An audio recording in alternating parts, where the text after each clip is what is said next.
Hi, friends. I'm Lauren. And I'm Katie, and welcome to Okay, but Did You Know? A podcast where we talk about the TV and media that we love with a friend who's never seen it before. Today, we're recapping and chatting about Once Upon a Time, Season 4, Episode 20, Mother. This episode aired on May 3rd, 2015. It was written by Jane Espenson and was directed by Ron Underwood, and this episode was also accompanied by some very lovely audio commentary from Jane and Lana Parrilla. But we'll get into that later. For now, let's go over our synopsis for Mother. Ironically, not the Mother's Day episode. In the Enchanted Forest. On the anniversary of Daniel's passing, Cora reappears to make amends with her daughter. She wants Regina to be happy, or so she claims, and she ventures to find Regina's fated soulmate. But when she discovers that he's married and parading as an honorable thief, she instead disguises the Sheriff of Nottingham with the tattoo in hopes that Regina could be happy and have a child with this new suitor. When Regina discovers what Cora had planned, believing her mother wanted to take her power from her through her child, she takes a potion that removes her ability to ever become pregnant, solidifying her claim, but harming herself and standing in the way of her own happiness in the process. And in Storybrooke, Maleficent and Lily have been reunited, although it's off to a rocky start. Lily wants revenge, while Mal just wants to get to know her daughter. Once Regina is able to get the quill from Gold, she can get the last ingredient needed for the ink to work from Lily, as she houses all of the Savior's potential for darkness. In her rage, Lily turns into a dragon, and Mal and the Charmings go after her. Eventually, Mal catches up to her and asks Lily to stay for just 1 week, so they can get to know each other, and she can teach her all about being a dragon. And now, Regina is going to use the author to write Zelena out of existence and finally get her happiness. But in the end, she can't do it. Her happy ending isn't Robin, it's feeling at home in the world, and she doesn't need the author for that. After he's seen that he's not needed by Regina, Isaac slips away with the ink, now ready to work on Gold's plan, and finally get the villains their happy endings. Yay, Evil Queen? Yeah, we have Evil Queen. This is the first Evil Queen flashback we've seen all season. I was very, very happy. Like, immediately, I'm like, yes, thank you. The last time we could have seen it, it was in a deleted scene of Heroes and Villains, and that was 411. Yeah, I don't watch those. No, but I listened. The 411 episode went out today, ironically enough, and I was listening to it, and I did mention it in that episode. But very happy to see Cora. I call it. Yes, we had very happy to see Cora. Well, yeah, I teased a specific line. I was like, I feel like you can guess who says this. But this episode is hard. I think sure. Because this is so problematic. Yeah, a lot of it is. Everything with Zelena. Everything that Cora is doing. I just wanted to scream. The only one taking the high road here is Maleficent. I know, and I cried with her. Of course. But then because like when Zelena's like, oh, it's a kick. I'm like, you're not that pregnant yet. She is such a bitch. She is. I'm like, you're not even that pregnant. It's because it's just, now he's just gone, thanks to her. Sorry? I think I just felt a kick. You wouldn't want to rattle an expectant mother now, would you? Like, she's hamming it up, but it's real problematic, but it's oh so funny. It is. I love when those two are in the same room together, honestly, too. But it's just like the whole storyline I'm really struggling with. And I'm just like, why? Why did we do this? It's not a great storyline, I'll be honest. I had this wonderful moment of laugh my ass off. It's Lauren with bagels. You know what? It's Lauren and also Lana. She had the same kind of idea I did, because the line in reference is Isaac's, what is this? Gold. It's a bagel. And then Isaac says, is it? Which starts as a misdirect because you think he doesn't know what it is because he's from the Enchanted Forest, but he says, is it? Which will have some follow through when we find out where he's from in the season finale. Lana had the exact same response of, where was it? Yeah, like in a New Yorker, I would say that about any bagel that's not from New York. Yeah. They're bread donuts. They are. That looked like and Jane was like, yeah, I don't think Canadian bagels are up to standard. I'm like, nah, I don't think they are. And I did have my moment. I'm gonna cry. Mal looked so sweet and nervous, and I'm just sitting there like, no. And then Lily was a little bitch. Yeah, she's still kind of acting like that angsty teenager. She hasn't really grown up much. Like, I get it, foster care, growing up without a family, finding all that information. You'd be bitchy too. But, and I get it, and it's the whole thing of, like, she's got all that dark energy instead of Emma, and, like, so she's, like, double down on it. So maybe that's why they went that route, but, like, isn't she, like, 30? Yeah, she's the same age. She's the same age as Emma, if not a little bit older. Look, I have a traumatized past too. I got over some of it. Like, I'm good at 30. To an extent. I don't have to be a bitch all the time. Not all the time. I do. I mean, I would. It makes sense to be a bitch a little bit of the time, but like, constantly. I mean, that's just life. That essentially. But no, I mean, it is what it is. I had my moment of like, Zelina must have a plan here. I'm very confused by that. Like, she just allowed herself to be trapped. Yeah. So I'm like, something else has to be going on, because she's like, that's what, I mean, maybe that's just her way. She's ruined Regina's life. She got what she wanted, but like, there's a baby now? Well, I will just redirect you to what she said to Gold in 417 is, okay, whatever your plan is with the author, I want my happy ending built into it. Oh, gotcha. That helps a lot, actually. Isn't it really helpful that I am like the linesmith? You're just a once upon a time encyclopedia. I basically am. Yeah. Look, I have experience with encyclopedias, so we're good. But it's also not the first time I've been called a human encyclopedia in my entire life, unsurprisingly. That was my nickname in the 3rd grade. I love you. Given to me by my teacher, weirdly enough. Anyways. Gold deserved all the pain.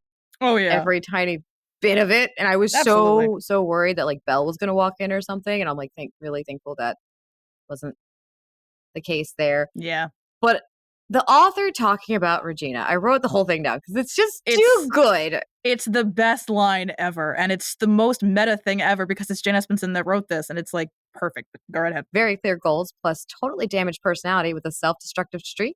A recipe for compelling. And of all the characters I've written for, you really do get screwed over the most. I'm just like, bitch! But it's that last bookend of Regina going, I'm well aware. Yeah. But that whole, I'm like, as someone who writes, as someone who reads, all of it, it's just, that line alone, just, it itches something. I mean, it scratches an itch. It truly, truly does. I'd have words. No, I know. Jane Espenson's been asked in the past, and she said this in the commentary, she was asked at conventions, like, does she feel bad? Because as we established, she writes most of the Mills trauma-heavy episodes, most of them. And so she's asked, like, does she feel bad about what she puts, Regina through? Because she's the reason why Regina is totally damaged with a self-destructive streak. And her response is no, because I give Lana a lot of really fun things to play, so it's really satisfying at the end of the day. Okay, then. If you frame it a certain way, I mean, yeah, it's a case of like, because it's a thing of like, especially, this is always, I say this a lot, like readers and fans of things don't know what they want until they have it, because they think they want a character that has all these nice things happening to them, but it's just not as interesting. Yeah. At the end of the day. You have to have conflict. But, yeah, I don't like Lily. Nah, it's okay. You don't see her again. Actress is great. Actress is great. You don't see Lily after the season, so don't worry about it. But no, I'm not a big fan of her character. She's annoying.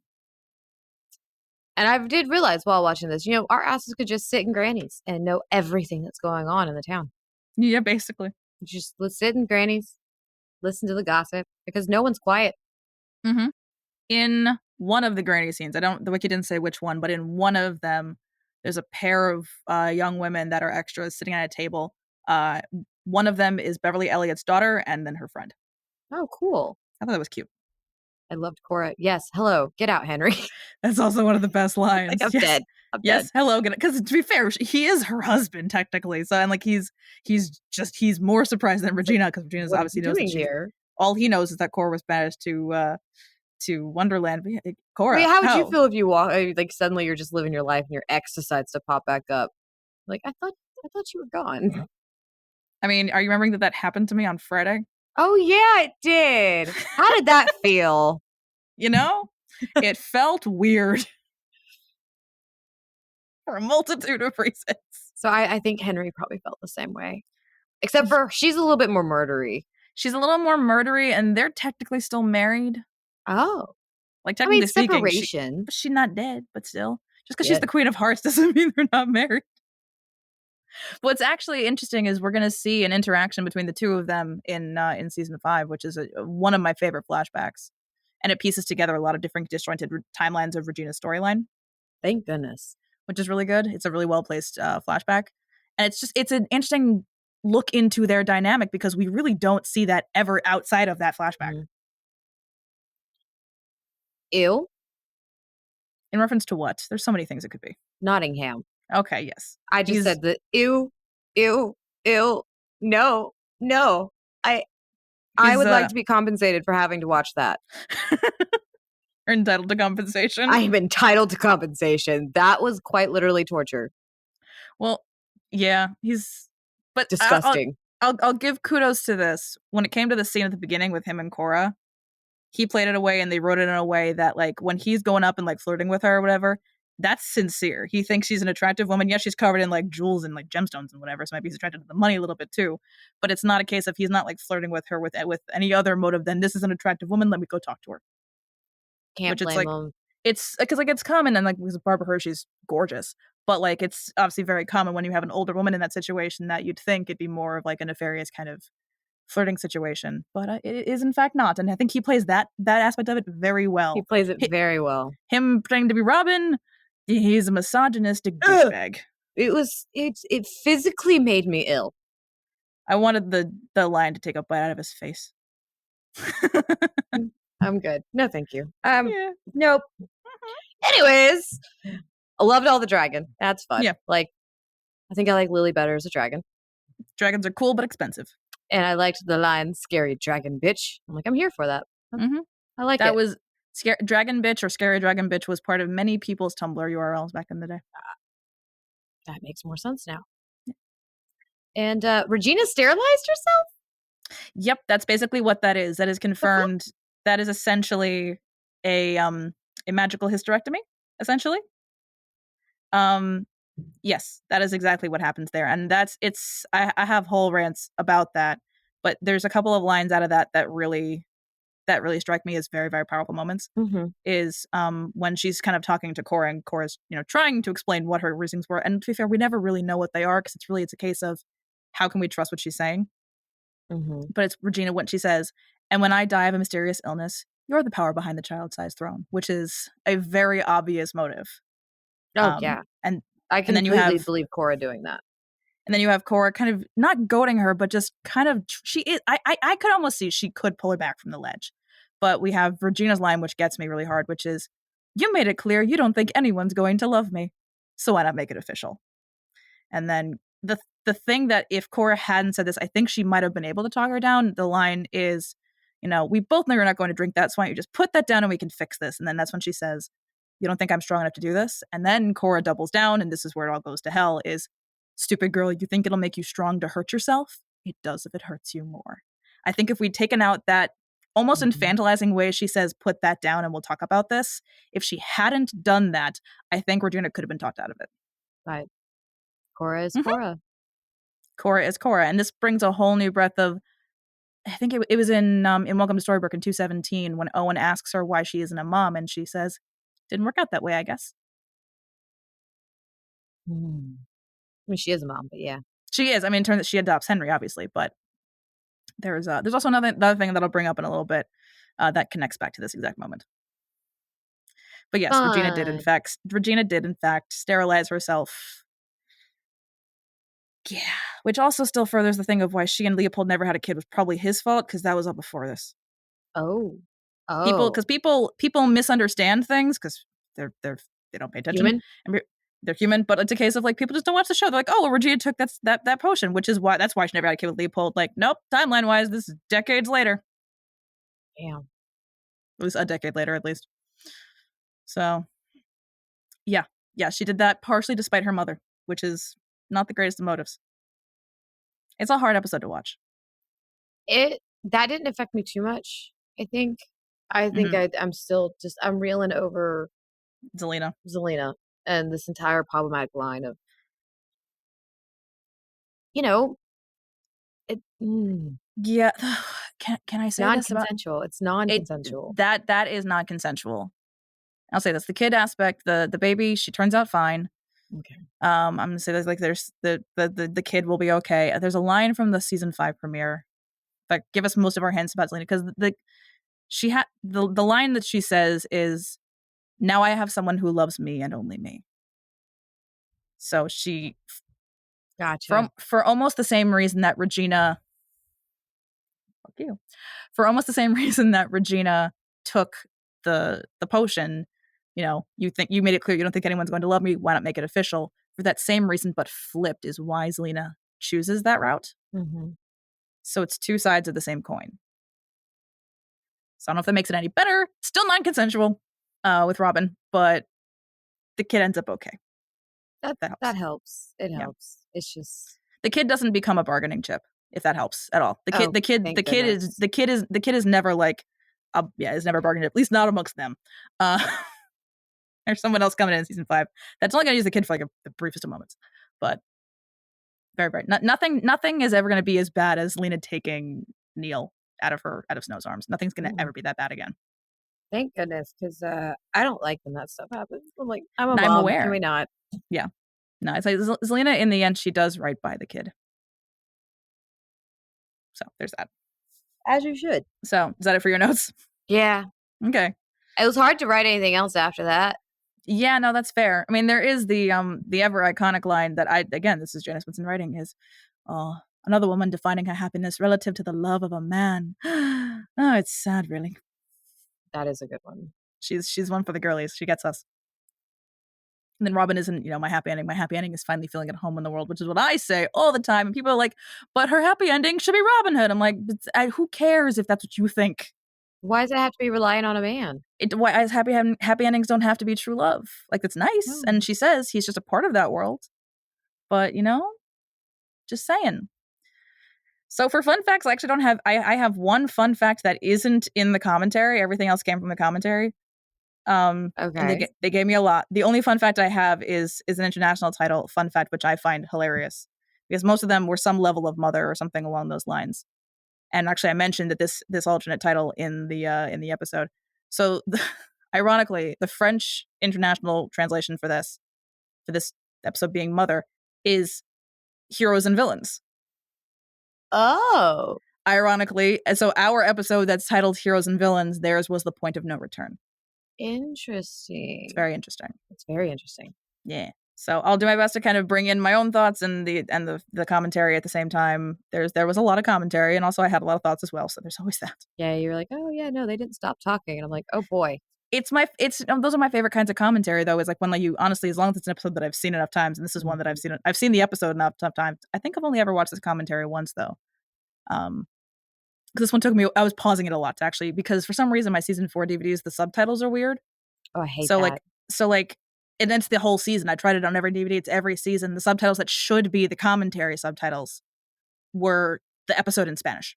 And I couldn't figure out if there was another one that was the commentary. It just was never working. So, but the scene though with Regina and Robin at the very beginning, that was originally going to be, that was the first scene written in the script originally. Oh. It was the editors that decided that starting with Regina, the evil queen, and all that in the beginning was a little more interesting way of doing the episode, which I gotta admit, I think I agree. Opening up on the carriage is a little more interesting than opening up on the two of them in a bar. Yeah, I like it a lot better because it gives you more of an opening instead of just a return. Exactly. Like we're not jumping right back in. If you jump right back in, then it just feels like you're returning to like that same storyline, but you get more than one storyline going. Yeah. So it makes more sense to move it around. Yeah, I think it worked out better. And especially because there's two things that Henry says in that opening scene, that she's being short-sighted and weak before she, blows up at him. Mm-hmm. And both of those both of those ideologies, her being short-sighted or weak, come up later on in the episode. Because Rumpel says that she's being short-sighted, and then Cora, makes the strength comment, which I love that writing. I think it works really, really well. But they were trying to make that opening scene seem like a wedding without saying it's a wedding. Although I think one point they do say like it's for a marriage ceremony or something like along those lines. Yeah. But that's why they use the rice, just like that, in case you missed that line.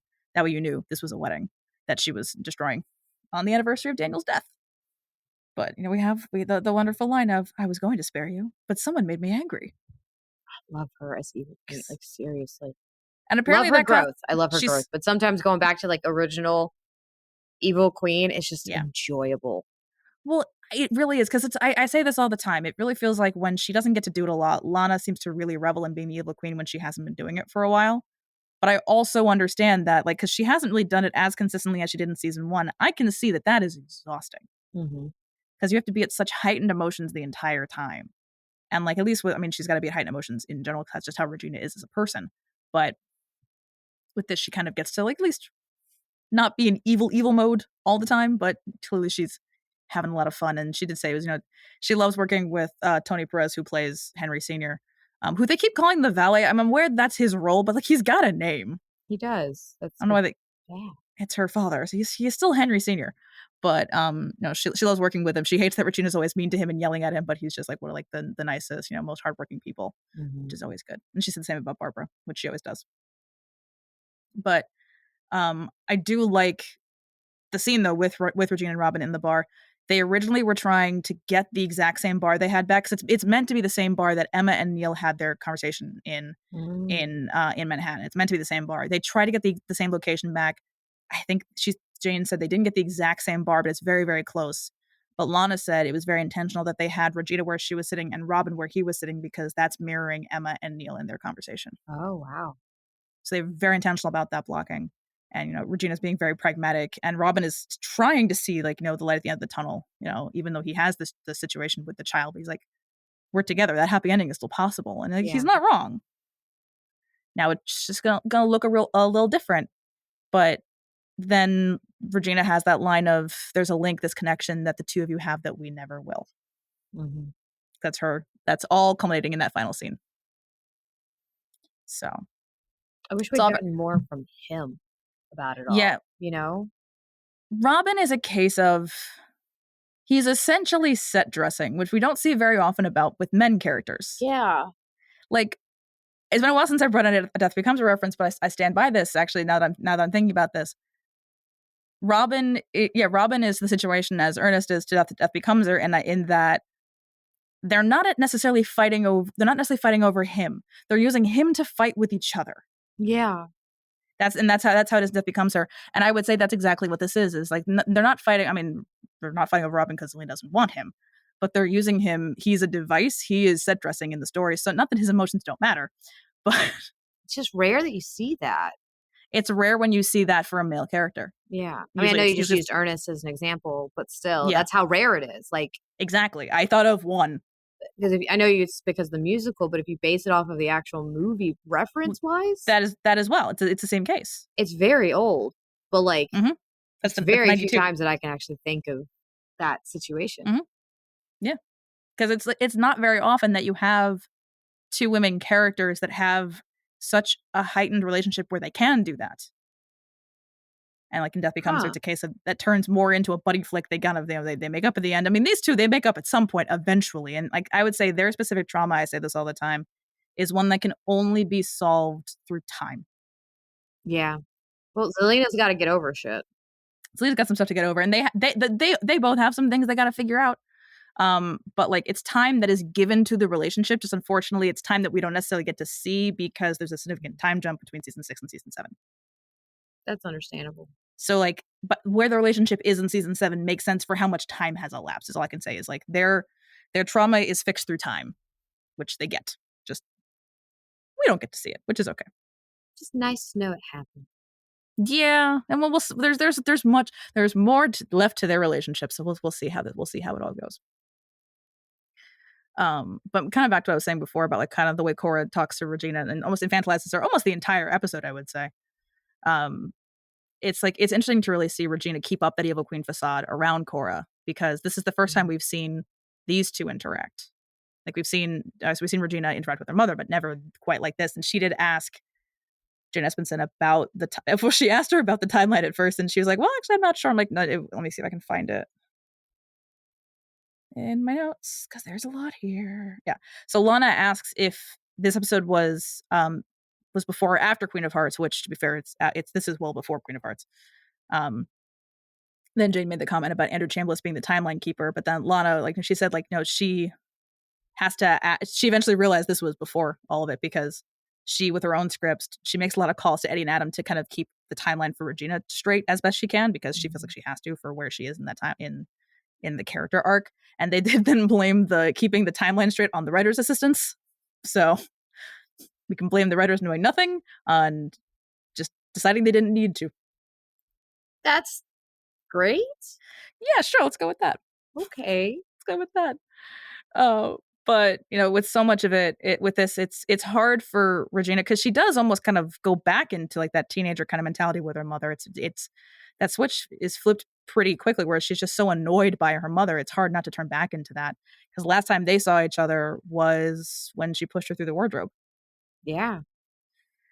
Because the flashback that I'm thinking of for season 5 is going to be set after this because it's going to be like it's going to be when the Wonderland so we know why how Regina needed Jefferson to get to Wonderland so that she could get Henry from the Queen of Hearts. We're going to see why that is. Okay. Because figure with portals and mirror magic, if she could shove through a portal, in theory she could go through any mirror and do what she needed to do. There's a reason why she can't do that. Okay. So we will see that. Which again is a small detail that feels unnecessary, but it actually works really well. I feel like it is necessary to know how and why things happen. Yeah. No, I would agree. It helps connect dots, which gives you that moment that you enjoy.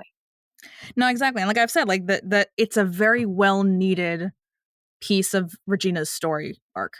Okay. In the flashback. And it's also the 100th episode, which made me feel even better. That a very important episode is like very needed backstory for my favorite character. And then other things in episode just make me sob. It's fine. I didn't expect to cry this much. No, that's fair. And I didn't warn you because this episode doesn't make me cry. I get so sucked in with the performance and the writing of this episode. Yeah, you don't have kids. I don't have kids. And also just the thing, it's funny that I feel like Mal crying as much in this episode as she does is probably Kristen's easiest day on set ever because that woman that woman cries at the drop of a hat.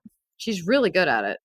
No, she's amazing. But if you listen to I mean, I know you won't ever listen to the Triplet podcast because you never watched it, but in the first episode, just someone talking about a nice memory, she's crying. Oh my goodness. She's just that sensitive of a person, which makes the fact that she plays these bad, evil villains so interesting. No, yeah, I tried True Blood. Remember, it didn't. I'm not saying do that, but I'm just listen. If there's a podcast or something that she's done where she talks about something, truthfully, it's not like she can cry on command. And I'm sure she can, but it's more than that. It's that something really nice happens and she's just crying. Well then. That's Kristen Bauer in a nutshell, which Lana even said, she's the sweetest person ever. And to watch her play this character is just really entertaining because she does it so well because they gave her a lot of range in this arc. They did. But I do stand by that letting her cry for most of this episode is probably her easiest day on set ever. I shouldn't have been as happy as I was when Snow got flopped. It was pretty aggressive the way that stunt double got knocked against, I'm assuming, a fake rock. The way that would have hit actually would have killed her. Absolutely. The angle and everything. That angle at which they hit the rock. Yeah. Would have broken your neck. Yeah, exactly. That's a snap. That's a snap moment. So the whole little bright red. That's all it was. Head wound. I was like, y'all, come on. No, that's all that it is. That was a deadly hit, but okay. We're going to ignore it. I mean, they're not going to kill off Snow and Charming, but we'd like them to. It'd be nice. They're not going to. I mean, it's compelling story. It is compelling story, but it worked out. They kind of I'm okay with Emma forgiving them here. I'll admit I kind of zoned out during the scene with her and Killian. I think I was writing down something else at the time. So I don't actually remember what it is he said to her that made her realize she has to stop punishing her parents. He didn't want to keep dealing with it, pretty much, is what the vibe I got. That's the vibe I got. He's just I can't be between all this all the time. Mm-hmm. That's the vibe I got. That's what I remember. That's fair. I remember nothing. And obviously the commentary watch wasn't very helpful because they were talking over it the entire time. But when she does finally apologize and she says, "No, you omitted the truth." The two of them were cackling during that line. Because that's what it is. They lied, but it's also it makes sense that she forgives them now because she's come to think of I'm miserable now. I can't keep punishing you, but at the same time, it's not just what you did; it's the path they chose after it. Yeah, that's understandable. Yes, they made a really really bad choice, and I'm with Emma from 418 that they pass themselves off as these paragons of moral virtue.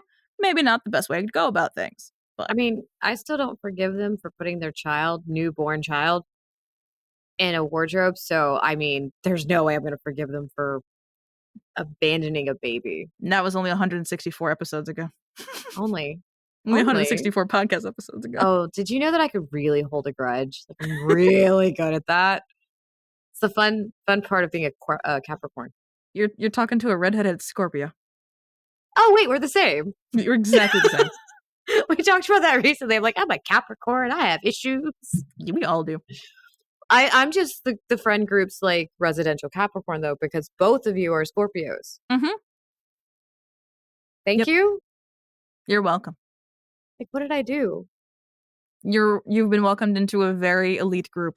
Oh, the fact that that we're both that us and me and our other friend are both Scorpios. The fact that we're such good, but to be fair, actually, I was gonna say the fact that we're such good friends is odd, but that's not the case because my best friend of almost 22 years is also a Scorpio. Like I said, I'm just the residential Capricorn. Mm-hmm. You're welcome. Everyone needs one. We keep things.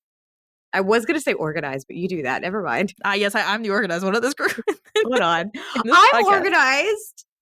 You are. Well, the thing is, you're organized in space. I'm organized in information. You're right. I do better with physical world. My living space. I mean, my library is well organized. There's a very intense thought process to it. However, because that's also I'm a librarian, that's what I do. But the rest of my space. See, the rest of my space, I like to keep very clean. Very like it's not right now. It's clean. It's just not tidy.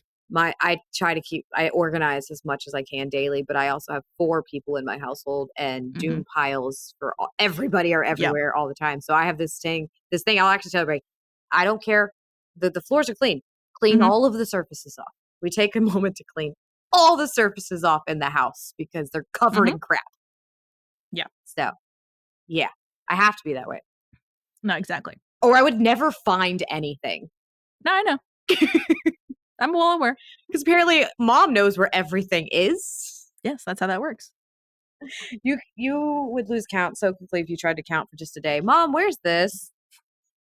I mean, I'm sure I did the same thing to my mother. But I really, there's something real special about Regina just ripping the quill out of his hand. Yeah. Because that's a case, she could so easily proof it, but it's a case of he's just that weak. And yet he keeps getting away with shit. Well, because I guess he's good at hiding it. I don't know. He annoys me.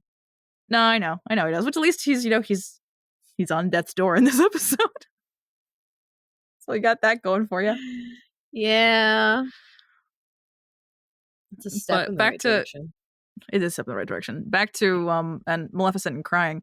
Her when she's talking to Lily in the diner, we have we can be happy in the future or we can be angry about the past. And I was like, with side characters, we're not always given accurate timing when it comes to their growth because of the condensed storylines. We only have so much time with these characters. I say this every half season arc. It could benefit from more episodes. I think we would have gotten a lot out of this, especially out of Mal's arc, because I think she had the most growth out of any of them. Because Ursula didn't really need that much growth. She just wanted her voice back.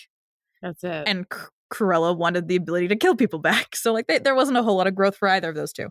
Mal is coming back from that place of extreme darkness for the sake of her child. But Mal, she does go from bitchy to motherly very quickly, which isn't necessarily a bad thing given where we saw where she was at when the egg was taken. Yeah. She was already there to an extent. But it does come a little bit out of nowhere because we haven't seen much of her at all since Best Laid Plans. Oh yeah. Because she wasn't in 417. She wasn't really in Sympathy for the Devil either. Barely. And then she was again barely in Lily because, she sets things off and that's basically it. Yeah. So, and unfortunately, this was Kristen's last episode. Oh, she's not in the finale. There was a scheduling conflict. She couldn't be in the finale. I know. So say goodbye to Kristen. I'll just be bitter. But hey, since you've now completed their arcs, I can now send you those 3-hour-long videos of them at DragonCon from 10 years ago. Oh yeah. They're not talking about anything else that you haven't seen. Let me watch Death Becomes Her first. Because I finally found the movie. Thank you, YouTube. Yes. Yeah.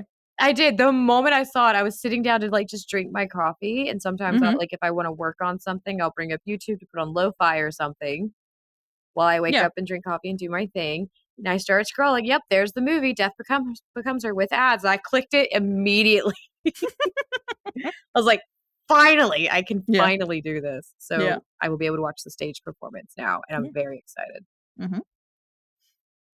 Yep. And then you can stop yelling at me. I don't yell at you that much. It just comes Within up in like the conversation a first lot. 2 weeks after, you were Oh, just it was like, bad. please watch this. Please watch this. I need you to watch this. Go listen to it. You don't have to watch it. Just you go listen to the staff recording. You're fine. Please, please, please. I needed someone that wasn't the void that was the internet, okay? So I'm the answer? Yes. I love you so much. Because there's no one else in my life that would willingly do this. God damn it, and you're right, because I did. You did. You've trained me. I've gotten less crazy about it since those first 2 weeks. Those first 2 weeks, though, I was like, I will, Lauren. I promise you I will. And I remember that because, like, ever since that time, I've been like, I'm trying to find the movie. I can't find the movie. I just want to watch the movie one more time before I watch the actual thing. But we're here now. We made it. It just took a little while. Yeah. And then I won't be able to shut up about it. You're actively torturing my family with me learning another musical. You're great. You're welcome. But it'll be interesting though where we're both at when this airs in September. Hey, it won't be as hot anymore. Yeah, that's true. So this is the thing. Actually, I wrote this down and I point this out with Emma not going dark. Isaac is very specific in his phrasing when he talks to Regina because you can actually see, and Lana pinpointed the moment she decided that Regina figures out the loophole. Because I do think it's a very smart loophole. And what he says is the ink has to be charged by the Savior's darkest potential. And that's in Lily. That's all in Lily's. That works out really, really well.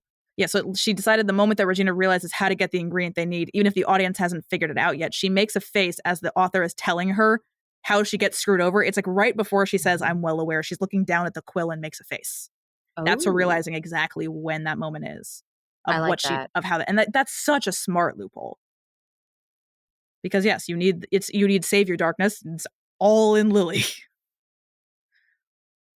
And there's a thing of Jane hadn't quite figured out how they were going to get the blood in the vial, because I guess that wasn't in the script. So she was glad they did the thing. They had the shot of her dipping the knife in the ink vial because she was like, yeah, I couldn't. I was like, were you going to slice her hand and just like hold it over the vial? Like she couldn't really quite pinpoint to herself how they were doing that because I guess it wasn't in the script. Yeah, because like Lily would have to do it voluntarily to get it in there, but with a knife, you're fine. You just poke. Yep. Mm-hmm. But Lana, she made that choice that like she almost talks to Lily kind of like she was talking to like her younger self. She sees a lot of her younger self in that moment, and she's trying to kind of balance the getting what she wants out of her with almost kind of gentle parenting her to an extent, because this is her best friend's child basically. So she's trying to be delicate, but also she needs something from her. So there's that.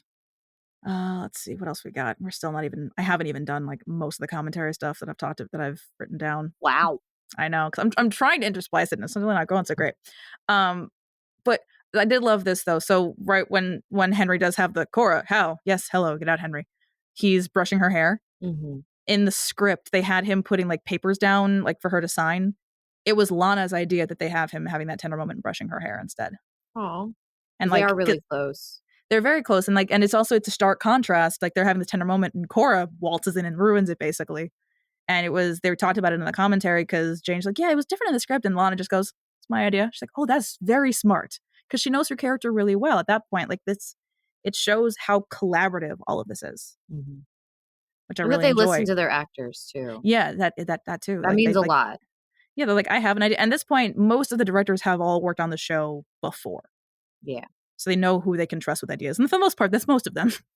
Because like they have her go from the black dress with the very heavy black eyeliner right into lavender and light makeup and the side ponytail, and it's just such a really good dichotomy. And this does go into a commentary thing because I'm just remembering what I wrote down, because underneath I have, this is a side of Regina that we haven't really seen before, because for a moment with Nottingham posing as Robin, we're ignoring the horribleness that is. She feels safe. She thinks she can be safe because this is a case of, this is Princess Regina. She's not really the young queen anymore. We still see hints of the evil queen remain in her voice, but like she's like the way she leaned against the retaining wall around the tree was very princessy. Yeah. And something that she asked her on-set hairdresser was to make her look like Rose McGowan. Ooh. Again with the collaboration, and that's what they made her hair more like Rose from Bleeding Through. I like that. With the ponytail. And then she did a little bit of that with the mannerisms and how she was talking. I'm like, this is all so smart. Like, damn. Lana Okay. is a genius. She really is. We knew that already, but like just like having all of this and just like I love it so much. She proves it time and time again with everything Yeah. she does. Like, how she hasn't been hired more, I don't know. She chooses to do other projects. Well, she's got a show coming out in August, so at this point it will have Something been I'll out. watch. It was a legal drama. Based on like I think based on a John Grisham novel. Oh, we talked about this. Yeah, I'm gonna give it a shot at least. You can tell me about it. I like legal dramas, so I think I just got burnt out from my mom watching Law and Order all the time. no, that's fair. I will finish with this, then we can do stats, and then I'll do the rest of my commentary notes, which won't be as many because I think I've worked in a lot of the ones I wanted to bring up. I think I did a pretty good job this time. All right, we're making good time. But the last thing I love because the scene at the end that's the Cora and Regina scene right before she takes the vial. So yeah, they were very intentional. They wanted it to be a glass, so you could almost just take it as a drink, not just a potion. Mm-hmm. Until you find out what it is and what it is that she's doing to herself. But that was originally written as one long scene. Oh. Which, for filming aspects, I mean, they probably would have done it as one big scene anyway. But I understand why they wrote it because that went through the most rewrites of the entire episode, which I understand. That's the whole episode comes down to how that scene is written and performed. But I think it works so much better as it is interspliced all throughout the final act of the episode, especially because, and Lana pointed this out, this is one of the first times we're seeing the character remember something and then we literally go into that memory. Because her changing her mind about what's going to happen with Zelina is all dependent on her remembering that moment with Cora. After Zelina says, I never met our mother, but I imagine I'm seeing her right now. Because they each see Cora in the other in different ways. Mm-hmm. And it's just it's so cool to get to see that play out the way that it does all throughout that last act. Although I do love Cora's line of, "Your so-called soulmate is a married, moralizing sap. The one I found is much better." I was like, ma'am, that's not how that works. It's so not how that works. No. And then one more before stats. Another, I'm assuming this is when you started crying. I have no idea, but is when Mal says she looks like me. No, that and when she's just like all nervous and about to meet her, I'm just sitting over here like, oh my god. Yeah, those two times. We all need a mom like Mal who's gonna who's emotionally open enough to ask for clarification. Mm-hmm. Because Lily says, like, you're so open, it kills me. And she goes, why does that kill you? I don't understand. Please tell me. She wants to understand. And they acted so well together. I have my gripes with the casting, but they worked so well together that she does a great job. She just doesn't look like Lily. Yeah. And I don't like the way Lily was written. Yeah. None of that has to do with the actress. She did a great job for what she was given. No, absolutely. So but I have more gripes with the writing more than anything. It works where it needs to, I think. But so actually, I'm genuinely curious now because I have no idea. So what did you rate this episode? So character and personal both got 8s. Okay. Did enjoy it. The characters did a great job. I did really enjoy the episode.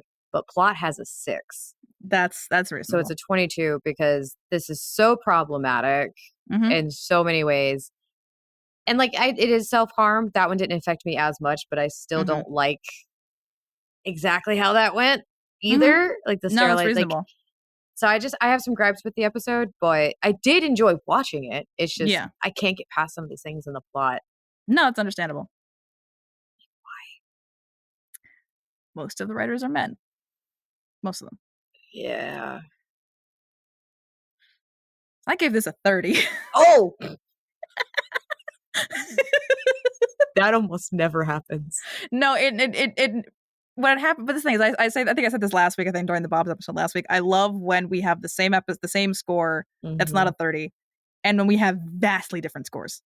Because they always come from completely different reasons. Because the case of, I know how the Zelina thing happens, and also we also didn't think that it was that great when they wrote it. Like, I'm sure. The fandom, and like I said, I'll find some videos. I would love to see how the fandom acted just right after that episode of I'm pregnant. Like, that had to been a moment to be. It was, And also, I'll find one of the videos because Bex does say this in one of the interviews they did at the San Diego Comic-Con press junket that year. Of like, it took a few times of her talking about this to go like, wow, I've done something really bad. Like Yeah. she's like, yeah, like this is actually very evil what I've done here. So I'll find one of those moments. Because for most of the press junket, they kind of pair the actors off with each other. They paired her and Sean together for the most part. Oh. I think because I don't remember. I think Lana might have been doing interviews by herself. Or was that no? Was Jared there that year? I don't remember anymore. But there's a lot of interviews that are like that are the two of them. So it's a lot of talking about that aspect.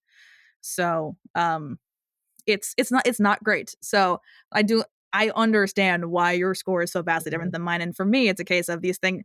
I know where that's going. It doesn't bother me as much anymore in retrospect. And this is why I love our podcast and its uniqueness. It's first time viewer. I have all the context. Yeah, I have none. And I'm like, nope.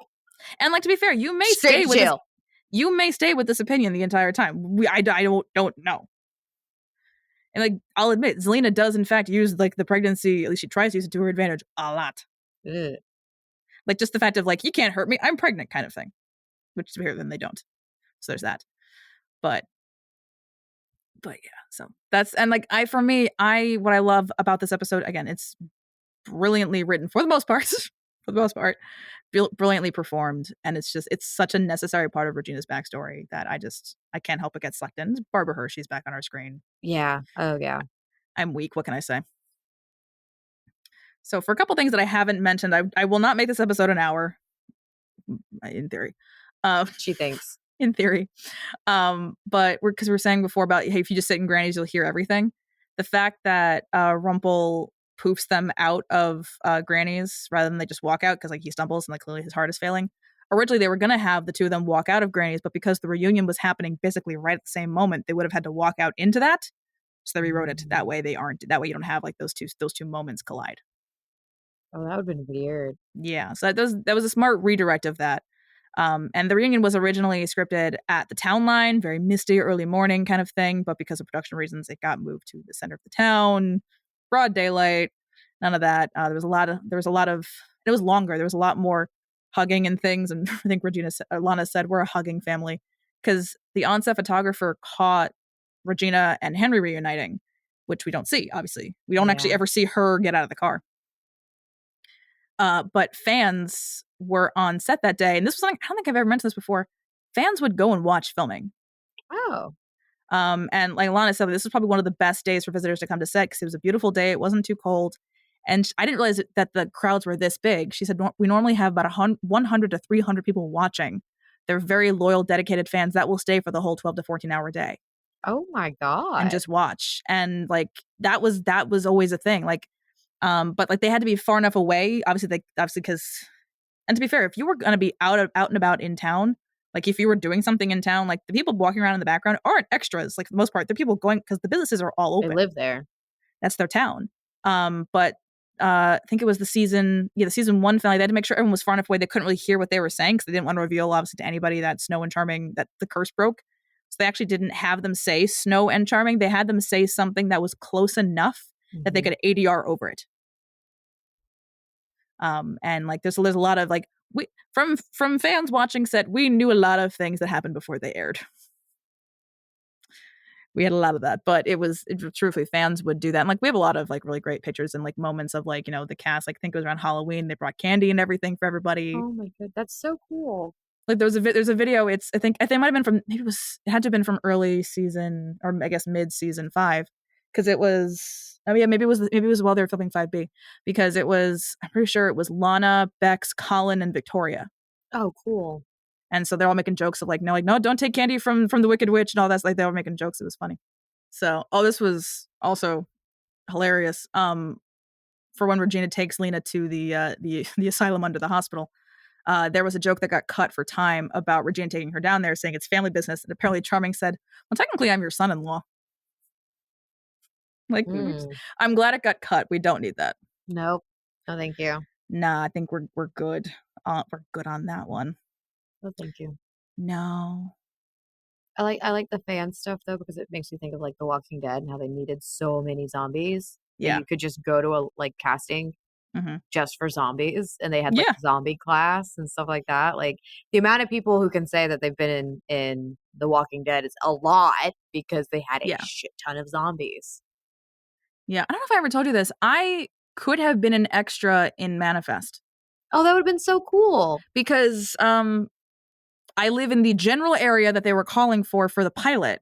Because for that show, for if you watch Manifest, you know, when the plane disappears and comes back and it's starring Josh Dallas, they land at Stewart Airport. Okay. I live in the general vicinity of Stewart Airport, not saying exactly where. I don't live there anymore, but still, it's close enough that they just needed crowds of people to be at Stewart Airport at like 2 a.m. when they were filming this. So they put out like an actual like official like call, and like you had to apply and everything. But I was a teacher at the time, so I couldn't do that. Honestly, though, like where I live too, there's more chances actually here, I think, than I realized before in life because I live in Georgia, which is like the second most used state now when it comes to film and TV. Like the Lego show, just the Lego, whatever, Lego Masters, it's filmed in Atlanta. Like there's so much stuff that's filmed literally like 2 hours away from me. Yeah. And I'm like, I could easily like just go and do that one day for fun, like give it a try and see what I can get. I could actually do that, which is crazy. Because it used to be not attainable for us. Georgia didn't build that up until, fairly recent. Like it's fairly within the last decade, they really built up. Like we're second to California. I think it's because we have so much different terrain here too. Yeah, that would make sense. We've got ocean, we've got mountains, we've got forests, like you name it. Like so much of Hunger Games was filmed in Georgia. Makes sense. So, yeah. Yeah. What'd you think of that? Yeah. No, there's so much again of the commentary was the usual of them gushing up at the other actors that were on screen because like again you just love to see the kind of support, and like Lana, she said she was excited to be working with Bex again, and this was a case of I noted for myself they recorded this likely it was obviously after they'd finished filming this after the season was done, but this was I think before the Once Upon a Time convention in Brazil that summer, which is the convention and the travel and the trip that Lana credits with them basically becoming like this, like them, like going from like being like a nice, normal, professional adoration to, oh no, you're my family now. So I think like, so it's like when she's saying like, how much she loves her, I'm like, okay, this is the normal amount of it before it goes haywire next season. Before they turn into us. Pretty much. Yeah. Basically, like I think I said before, the potion, Jane kind of, she confirmed it's basically a magical hysterectomy. Give or take. Essentially. Can I get one of those? It'd be nice. Right. I'm done having children. I am allowed. But this was the kind of this. I was hoping for answers for this. We never really got any because she kind of had the same thing of it, in that we're never fully sure what Cora's motives are. Because she said she wrote that intentionally. Because like even like we said, like maybe she's saying this at face value. She spends so much of the episode infantilizing Regina. Literally, apparently, Barbara sent Jane an email that she was happy that a line stayed in the show, which was the "you're having a tantrum" line. That was her favorite line of the episode, so she was glad that got saved in because it is such an offhand comment, and you don't even see her say it. It could have been cut out because it's just when she's like waving like the sheriff back to his life. Well, like it gets to me a little bit though because it makes me think about we're not exactly told if she is or not, but why is she there? She shows up there out of the blue and is like, "Let's find your love." Why? Well, like she says she says at the beginning that she came across a fairy. So she ran into Tinkerbell and decided and the thing is, we don't know whether this was genuine or not. Which is how it's written, it's how it's performed, and it's how it comes across because the audience is going, and they said the audience is going through the same turmoil, even though we learn in retrospect that her motives could have been genuine. How can we believe her after everything that she's done? And she's not trustworthy. She's not trustworthy. Regina can't believe her. We genuinely will never know if Cora wanted her to have a child for her own sake. I mean, this is the most heavy-handed, now give me grandchildren kind of moment, I think, in television history. I think she's learned a little too much from the Jewish mothers of I need grandchildren kind of thing. So it just has me so excited to watch Beaches. Which is for us, I mean, you guys will have listened to the episode already, but we are watching that. We're doing our episode about that in 2 weeks. And I just ordered my DVD. Yes. I'm excited when I pay full price for a DVD. I warned you you're going to cry, right? Yes. Okay. It's the movie where The Wind Beneath My Wings comes from. I'm most likely going to like be like, look, I'm going to save this for a night, set up my little iPad so I can take notes and sit in the living room all by myself in the middle of the night and watch it so no one can watch me cry. There you go. Because I can just hear my children now, Mommy, why are you crying? Lauren? Is that not a common thing in your household now, though? It is. Look, the ongoing joke right now is that I never actually get away from someone who's fucking with me, but with love or with care. Because I'm with my husband, he fucks with me. I hang out with you, you fuck with me. I go to work, the other friend fucks with me. So I'm like, you know what? Nowhere is safe. No. I have someone's everywhere. Everywhere. And we do so with love. Fuck all of them. I'd like to. I know. Thank you all for listening. Join us next time when we discuss Bob's Burgers Season 9, Episode 11, Lorenzo's Oil, No Linda, and Episode 12, The Helen Hunt. Don't forget to like, rate, and follow the podcast wherever you listen so you can be notified every time we publish a new episode. Follow us at OBDYK_pod on Instagram and Blue Sky. If you'd like to join our Patreon, you can find the link with more details in our show notes. This has been an episode of Okay, But Did You Know? A TV and media podcast. It was hosted by Lauren and Katie and edited by Lauren.